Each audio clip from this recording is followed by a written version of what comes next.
Ang tagal na palang relo na to. Nasa Taiwan pa ako nito. So, nakuha ko tong relo na to. Yung ano, yung token-token. Alam mo yung ipit-ipiton.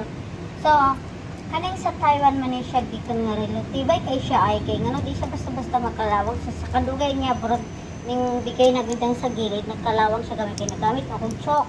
So, pwede rin dugaya kay 2017. Taiwan pakuani. So, nag-Thailand ako 2018. So, unsa na ron. So, 7 years na siya. Pagkadugay na kaya siya nga relo ay.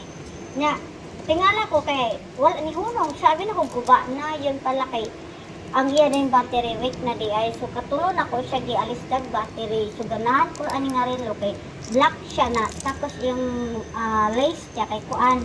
Parang sinamon ba, di siya basta-basta magkalawang.